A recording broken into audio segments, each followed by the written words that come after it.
வாழ்க வையகம் வாழ்க வையகம் வாழ்க வளமுடன்.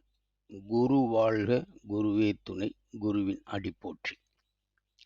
மெய் அன்பர்களே, தவங்களை முறையாக செய்ய வேண்டும் என்பதற்காகவும், தவங்கள் செய்யும்போது மனம் அலைபாயாமல் இருக்க வேண்டும் என்பதற்காகவும், செய்கின்ற தவத்தின் முழு பயனையும் அடைய வேண்டும் என்பதற்காகவும், தவ நுணுக்கங்கள் என்ற தலைப்பில் நமது மகான் வேதாத்ரி மகரிஷி அவர்கள் வடிவமைத்து கொடுத்த 9 வகையான தவங்களை 20 பகுதிகளாக பிரித்து, ஒவ்வொன்றிலும் அடங்கியுள்ள தவ நுணுக்கங்களை ஆழியார் ஐடி விண்ணலை வழியில் எளிமையாக நீங்கள் புரிந்து கொள்ளும்படி உரையாற்றி இருக்கின்றேன்.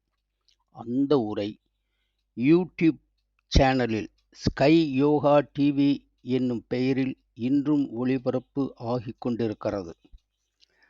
அந்த தவங்களுக்கு கொடுத்த நுணுக்கங்களைப் போலவே மகரிஷி அவர்கள் பல ஆண்டுகளாக ஆராய்ச்சி செய்து அருளிய 9 வகையான உடற்பயிற்சி முறைகளுக்கும் மிக நல்ல நுணுக்கங்களை எனது இந்த யூடியூப் சேனல் வழியாக வாரந்தோறும் வழங்க இருக்கின்றேன். பிரபஞ்ச பரிணாமத்தில் இறுதியாக பூத்த அழகிய, அற்புதமான, அதிசயத்தக்க மலர்தான் மனித இனம் என்கிறார் நமது மகரிஷி அவர்கள். அற்புதமான வடிவமைப்பு கொண்ட மனித உடல் பஞ்சபூதங்களால் ஆனது. எப்படி? நிலமாக நமது பரு உடலும், நீராக நமது உடலில் ஓடிக்கொண்டிருக்கும் இரத்த ஓட்டமும், நெருப்பாக நமது உடலில் உள்ள உஷ்ணமும், காற்றாக நாம் சுவாசிக்கும் பிராணவாயும், ஆகாசமாக நமது உடலில் ஓடிக்கொண்டிருக்கும் உயிரும், அதாவது விண் ஓட்டமும் என்பதை நாம் பொதுவாக எல்லோரும் அறிந்திருக்கின்றோம். இந்த பஞ்சபூதங்களில் நீர், நெருப்பு, காற்று இவை மூன்றும் சேர்ந்து பருப்பொருளான நமது உடலையும், நுண்பொருளாக இருக்கக்கூடிய நமது உடலில் ஓடிக்கொண்டிருக்கும் உயிர் சக்தியும் இணைந்து இசைவுத்தன்மையில் ஒத்து இயங்கி உடலை உயிர்ப்புடன் நடத்தி கொண்டிருக்கின்றன. நம் உடலில் இரத்த ஓட்டம், வெப்ப ஓட்டம், காற்றோட்டம் என்ற 3 ஓட்டங்களும் சீராக ஓடிக்கொண்டிருந்தால்தான் உடலுக்கும் உயிர்க்கும் ஓர் இனிமையான உறவு ஏற்பட்டு உடல் செல்கள் சிக்கல் இல்லாமல் உடலை நடத்தி செல்லும். 3 ஓட்டங்களில் ஏதாவது ஒன்று தடை ஏற்பட்டால் ஜீவகாந்த ஓட்டமும் தடை ஏற்பட்டு மின் குறுக்காகி, அதாவது ஷார்ட் சர்க்கியூட் என்பார் மகரிஷி, அந்த இடத்தில் வீக்கம் உண்டாகி, வீக்கம் தொடர்ந்தால் நோயாக மாறி, நோயும் தொடர்ந்தால் மரணத்தில் கொண்டு போய் விட்டுவிடும். இந்த 3 ஓட்டங்களோடு உயிரோட்டமும் சேர்ந்து 4 ஓட்டங்களும் சரியாக சீராக ஓட வைக்க வேண்டும் என்பதுதான் மகரிஷியின் எளிய முறை உடற்பயிற்சியின் நோக்கம். நமது பரு உடல் செல்களால் கட்டப்பட்டது.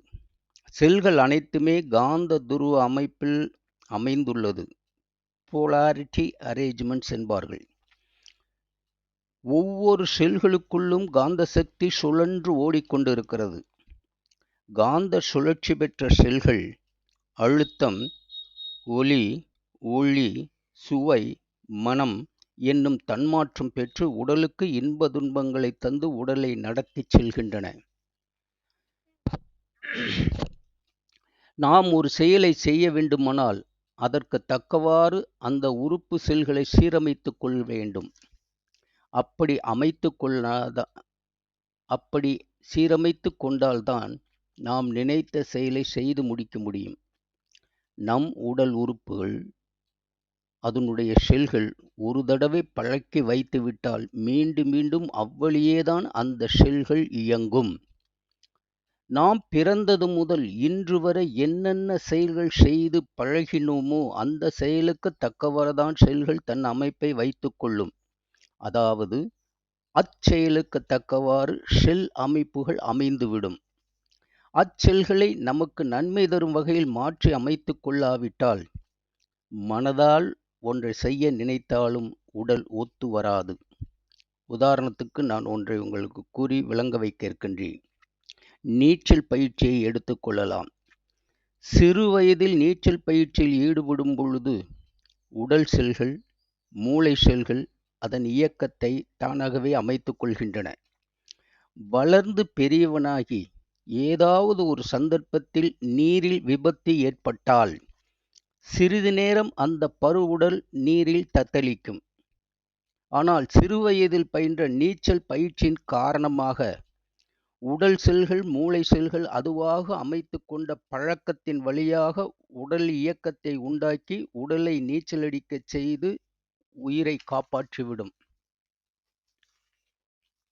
அதுபோல மகரிஷி கொடுத்த உடற்பயிற்சியை சரியாக செய்து உடலினுடைய உள் வெளி உறுப்புகளுக்கு பயிற்சி கொடுத்து பழக்கப்படுத்தி வைத்துவிட்டால் ஏதாவது ஒரு சூழ்நிலையின் காரணமாக உடலினுடைய உள்வெளி உறுப்புகளுக்கு பிசகு ஏற்பட்டு அதன் காரணமாக செல்களில் ஜீவகாந்தம் நோக்கம் உண்டாகி வலி ஏற்பட்டாலும் செல்கள் தானாகவே பழக்கப்படுத்திய இயக்கத்துக்கு வந்து உடன் சரியாகிவிடும்.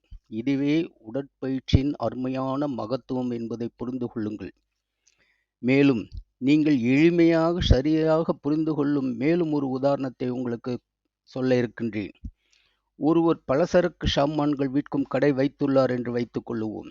அவருக்கு நல்ல வியாபாரம், பணம் கல்லாவில் சேர்ந்து கொண்டே இருக்கின்றது. மகிழ்ச்சியாக எண்ணிக்கொண்டே இருக்கின்றார். அவ்விடம் இருந்து அவர் எழுந்திருக்க மனமில்லை. அவரின் வேலை நேரம் என்பது காலை 6 மணி முதல் 11 மணி வரை. இடைவேளை சாப்பாட்டிற்காக 1 மணி நேரம் மட்டுமே. சாப்பிட்டு சிறிது ஓய்வெடுத்துக் கொள்கிறார். உடலுக்கு இந்த இயக்கத்தை தவிர வேறு எந்த உடல் இயக்கமும் செய்யவே இல்லை. அதாவது அவருடைய உடல் இயக்கம் என்பது வாழ்க்கை நடத்துவதற்காக உடல் உறுப்புகள் இயங்கும் இயக்கத்தை தவிர வேறு எந்த உடல் இயக்கத்திற்கு பயிற்சி அவர் அளிக்கவில்லை. அவர் சாதாரணமாக நடந்து செல்லும்போது கணுக்காலில் சிறிய பிசகு ஏற்பட்டாலும் பெரிதாக வீங்கிவிடும். உடனே சரியாகாது. மருந்து மாத்திரைகள் உட்கொண்டு ஓய்வெடுத்தாலும் அது சரியாக நீண்ட நாட்களாகும். பணவிரயமும் கால விரயமும் மன வலியும்தான் மிச்சம். காரணம், உடற்பயிற்சி செய்து உடல் இயக்கங்களை அவர் பழக்கப்படுத்தி வைக்காததற்கே காரணம். இவைகளையெல்லாம் மனதில் கொண்டுதான் ஆராய்ந்து பல வருடங்களாக பல நிலைகளில் சோதனை செய்து இந்த எளிய முறை உடற்பயிற்சியை 9 உடற்பயிற்சி முறையாக கொடுத்துள்ளார் நமது மகான் மகரிஷி அவர்கள். அதாவது கால் பயிற்சி, கைப்பயிற்சி, நரம்பு தசைநார் மூச்சு பயிற்சி, கண் பயிற்சி, கபாலபதி, மகராசனம், உடம்பை தேய்த்து விடுதல், அக்குப்ரெஷர். பயிற்சிகளிலேயே மிகவும் முக்கியமான பயிற்சிதான் இந்த அக்குப்ரெஷர். 14 புள்ளிகள் அடங்கியது. நுணுக்கங்கள் நிறைய உள்ளது. அதை உங்களுக்கு சொல்ல இருக்கின்றேன். உடல் தளர்வு, ஓய்வெடுக்கும் பயிற்சி. இந்த 9 பிரிவுகள் கொண்ட உடல் பயிற்சியை தனித்தனியாக எடுத்து அதில் மகரிஷி சொல்லியுள்ள எல்லா நிலைகளுக்கும் நுணுக்கங்களை சொல்லி எளிமையாக நீங்கள் புரிந்து கொள்ளும்படி விளக்க இருக்கின்றேன். மகரிஷி சொல்லியபடி உடற்பயிற்சியை புரிந்து தெளிந்து உள்ளுணர்வாக பெற்று அவர் கொடுத்த எளிய முறை உடற்பயிற்சியை சரியாக செய்தால் மட்டுமே போதுமானது. உடல்கள் குறைகள் அனைத்தும் நீங்கிவிடும். இது சத்தியம். உண்மையில் இது சத்தியமான வாக்குதான். நான் உணர்ந்து அனுபவித்து சொல்கின்றேன் இதை. அதை ஒரு மகரிஷியினுடைய கேள்வி பதில் மூலமாக நம்ம இதை புரிந்து கொள்ளலாம். ஒருவர் மகரிஷியிடம் கேட்கிறார், ஐயா, உங்கள் உடற்பயிற்சியை விடாமல் செய்து வருகிறேன். அதுபோக தனியாக பிராணாயாம பயிற்சி என்கின்ற மூச்சு பயிற்சியை தனியாக செய்யலாமா என்கிறார். மகரிஷியினுடைய பதிலை பாருங்கள். நான் கொடுத்த பயிற்சியை சொல்லிய முறைப்படி செய்து வந்தாலே போதுமானது. அது எல்லா விதமான பயிற்சிகளும் உள்ளடங்கியிருக்கின்றன.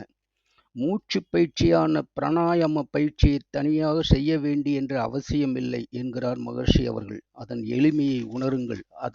அந்த எளிய முறை உடற்பயிற்சியின் தத்துவத்தை உணருங்கள். உடற்பயிற்சியில்தான் நுட்பமான நுணுக்கங்களை அறிந்து சரியாக செய்து உடல் நோயின்றி உடல் நலம், மனவளம், உயிர் வளம் பெற்று நீண்ட ஆயுளும் செல்வமும் உயர்ந்த புகழும் மெய்ஞானமும் பெற்று ஓங்கி நீங்கள் வாழ வேண்டும் என்று வாழ்த்துகிறேன். வாழ்க வளமுடன், வாழ்க வளமுடன், வாழ்க